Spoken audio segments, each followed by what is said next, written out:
so much, Kate, and thank you so much to everybody who's spoken this morning. My mind has just expanded so much. It's been an incredible morning so far.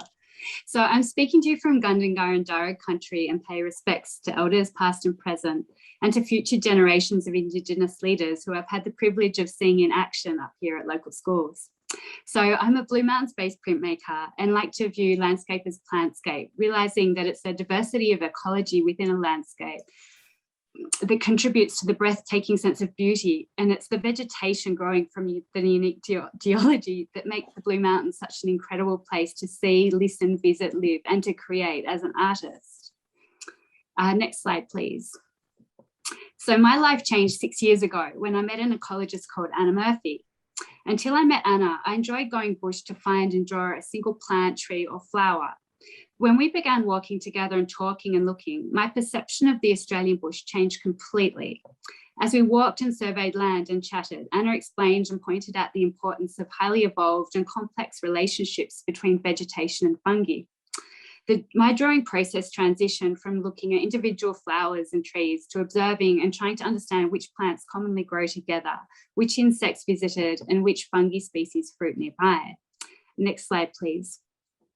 So these drawings are part of a 10-year survey project, which I did begin with Anna, of the buttercup double-tail orchid. This threatened orchid species has a specialised germination process and requires a specific mycorrhizal fungi in the soil for a new plant to grow. Anna communicated a different way of understanding bush habitats and the importance of protecting and restoring bushland for the survival of just so many fascinating species up here. Our friendship's grown and we really enjoy chatting, and the fact that we notice and process and understand information so differently excites us. It expands our ideas about potential solutions for environmental issues. Through artwork, I've become an advocate for the work of conservation ecologists like Anna, and I hope that by working together, we can communicate the urgency of restoring country to new audiences and encourage the momentum to filter up to a policy level. This is why I'm so thrilled to see and understand what happens long term after the outcomes of this Blue Mountains World Heritage Institute Bushfire Recovery Art Science Collaboration project.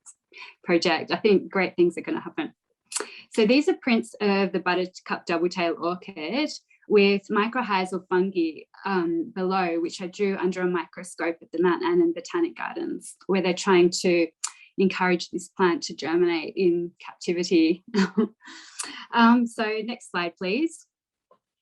So most of my work involves journaling. It's mapping the small lives within ecosystems, and it's while taking the time to draw that there's time to notice and observe plant and fungi relationships within a small area. So these are drawings from some of my favourite observation spots, and I try to visit regularly to see and understand ecological changes throughout the seasons and the years. And when I can make connections between species and understand a story, a large-scale print starts to emerge. Next slide. Thank you, Sarah. So bushfires has caused drastic change to all local native species up here, but particularly rare species with reduced habitat within the Greater Blue Mountains area. This is a drawing of a pagoda daisy from the Gardens of Stone area and the footsteps on the other side of the page that it took to find it. It's an incredibly beautiful species, and it lives isolated on the very tops of unique sandstone and ironstone pagodas within the Gardens of Stone area. Most of the remaining habitat for the pagoda daisy fringes our World Heritage listed Greater Blue Mountains National Park amongst the limited protections of state forest.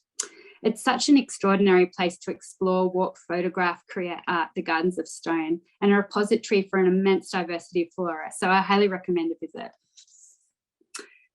Thanks, Sarah.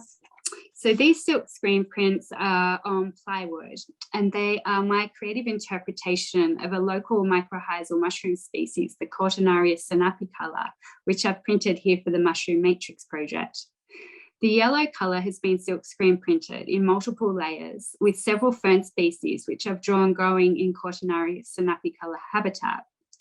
The Mushroom Matrix project is part of the Living Laneways public art installation installed in Penny Lane, Katoomba.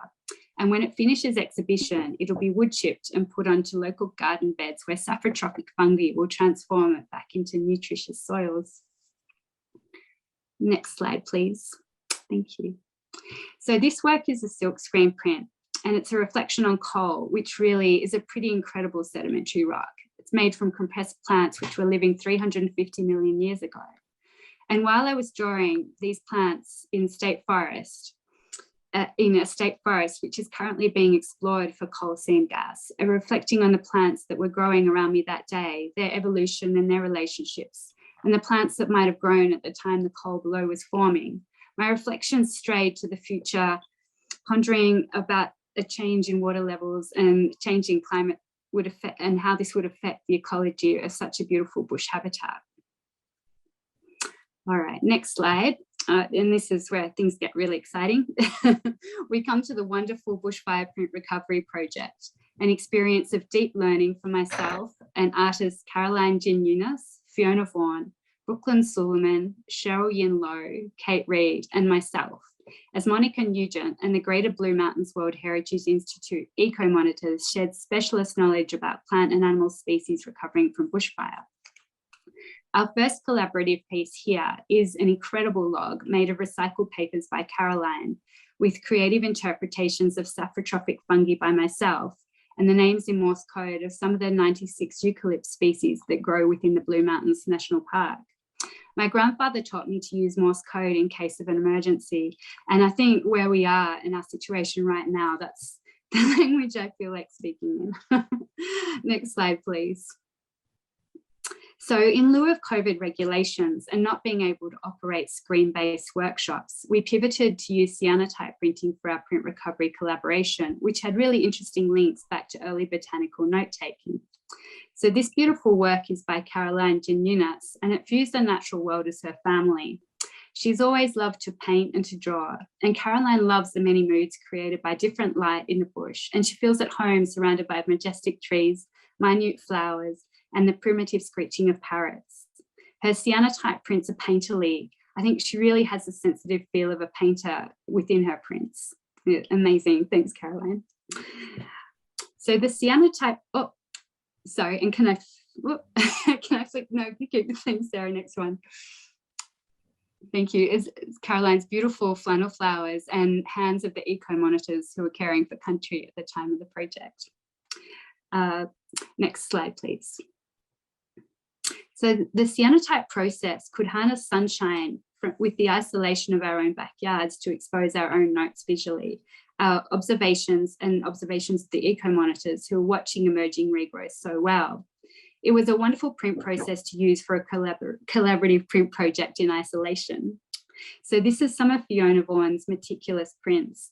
Her photography and writing practice is inspired by the beauty and the intricacy of nature and a strong desire to communicate that to others and to spark a sense of wonder and connection. She enjoys nature as kin. And so for her cyanotype project, we might flick to the next slide, please, Sarah. Thank you.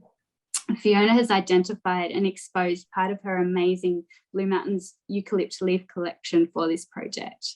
There's so many more images that I really wanted to share, and so those are all on the EcoSpace website.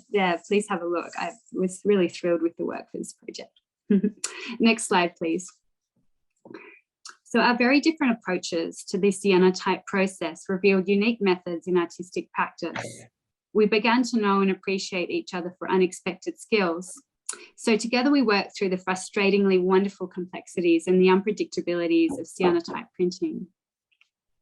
And so both of these beautiful works are by Brooklyn Sullivan, who is a passionate advocate for bush regeneration and eco-monitoring programs. She can regularly be found pulling out weeds to make space for native vegetation to regrow.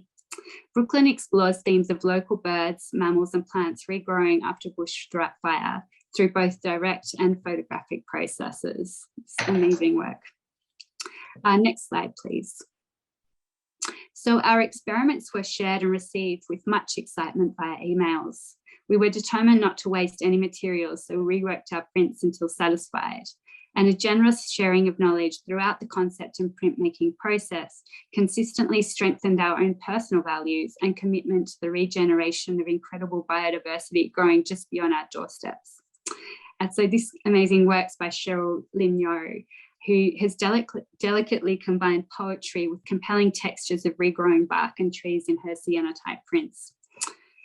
Cheryl's thoroughly investigative process was perfect for the tensions and excitement of cyanotype printing. Amazing.